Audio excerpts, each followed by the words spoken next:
AkhayarTech ပြည်သူတွေအားလုံးပဲမင်္ဂလာပါဆိုတော့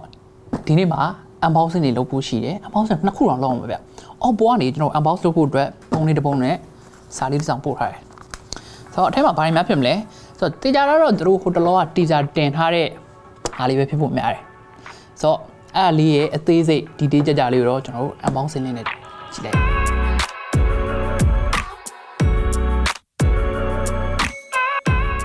Something is coming. Turn the wheel anti-clockwise for the password hint to unlock the box. Okay, let's get right into it.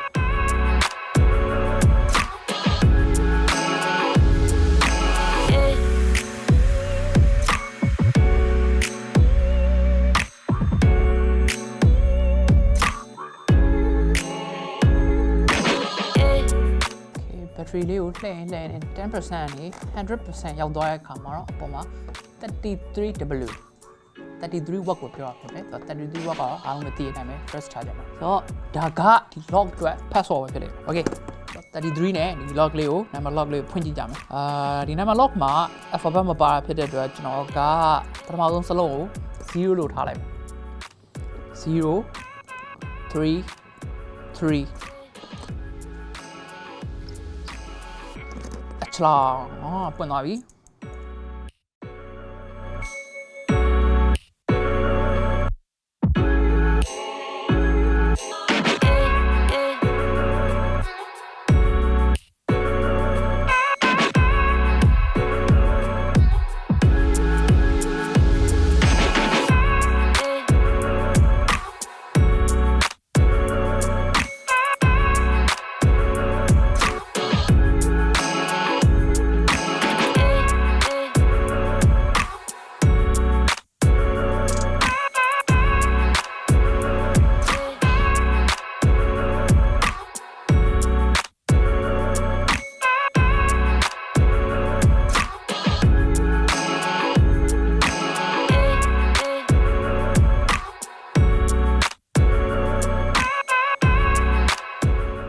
Wow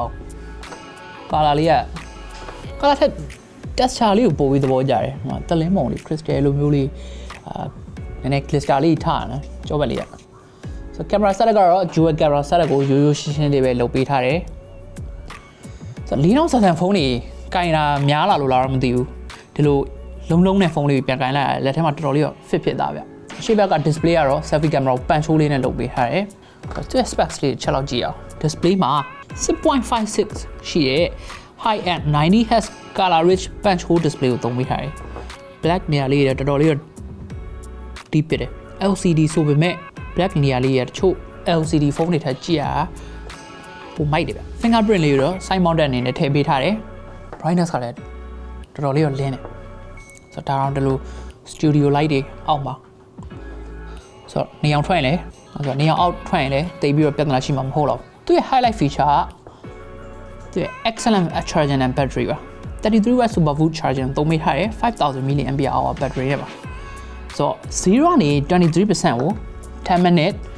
0ကနေ 53% ကို30 minute 0ကနေ 100% ကို71 minute အတွင်းမှာ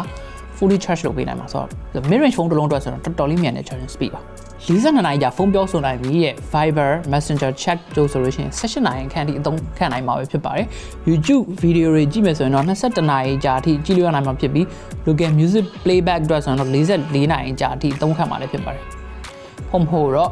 full review မှာပဲတေချာဆန်းကြတာပေါ့ဒါတော့အသုံးခံတာကတော့ဒီ battery နဲ့ charging speed နှစ်ခုတည်းကြောင့်တော့မဟုတ်တော့နောက်ထပ်တစ်ခုရှိအောင်ဘာလဲဆိုတော့သူ့မှာသုံးနေတဲ့ chipset ပေါ့နော်Qualcomm ရဲ့ Snapdragon 680 CPU ကိုသုံးပေးထားတယ်ဆိုတော့ Qualcomm ရဲ့ SDG 680ကပြောမယ်ဆိုရင်အားလုံးပဲသိတဲ့အတိုင်းပဲ6 nanometer process နဲ့ဖြစ်တဲ့အတွက်ဒီကောင်အရန်ကို battery အား power efficient အရန်ဖြစ်တယ်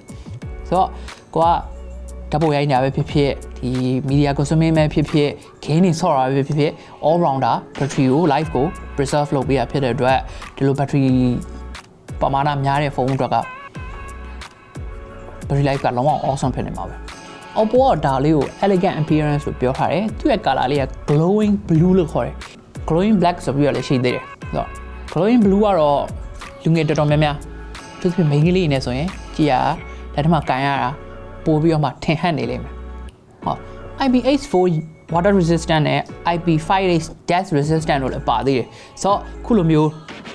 ဖုန်းတစ်ထောင်းထားတဲ့နွေရာသီနဲ့တိတ်မကြခင်မှာလာတော့မဲ့မိုးရာသီတို့တော့ကတော့ web prepare ပဲပေါ့နော်ဒီဖုန်းနဲ့ဆိုလို့ရှိရင်ကျောဘက်ကင်မရာတော့30 megapixel နဲ့2 megapixel dual camera system သုံးပေးထားတယ်အရှိတ်ဘက် selfie camera တော့8 megapixel camera သူက display panel color rich ပြောင်းလည်းမကောက်ဘူး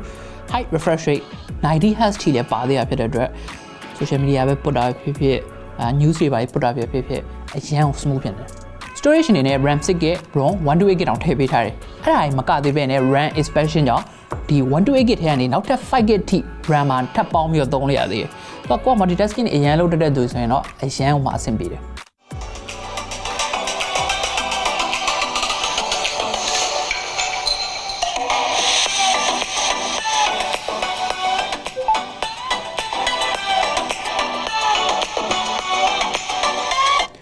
speaker တော့ mono speaker ပဲဆိုတော့အရင်ကျဲတဲ့ထဲမှာတော့မပါဘူးဒါပေမဲ့အတန်တော်လေးကသူ့ကနေသူတည်တက်လေးတော့ရှိတယ်ခဲဆိုတော့ဒါလေးကတော့ Oppo ရဲ့အသစ်ထွက်လာတဲ့ A series ရဲ့ Oppo A76 ပဲဖြစ်ပါတယ်ဆိုတော့ဈေးနှုန်းကတော့မသိရသေးဘူးဈေးနှုန်းကလည်းသူတို့မကြခင်မှာမိတ်ဆက်သွားပေးမယ်လို့ထင်တယ်ဆိုတော့ကျွန်တော်ကတော့ဒီကောင်လေးရဲ့ဈေးနှုန်းအရင်အောင်စိတ်ဝင်စားနေပြီအရင်အောင်သိချင်နေပြီဆိုတော့ဈေးနှုန်းဘယ်လောက်ဖြစ်မလဲချက်လောက်အတူတူခံမှန်းနဲ့အောက်က comment မှာဝင်အောင်ရှင်းပြသွားလို့ရတယ်သူနဲ့ပတ်သက်တာလေးတွေပေါ့နော်ဆိုတော့အသေးစိတ်ကိုတော့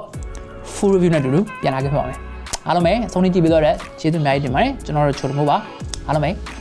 see ya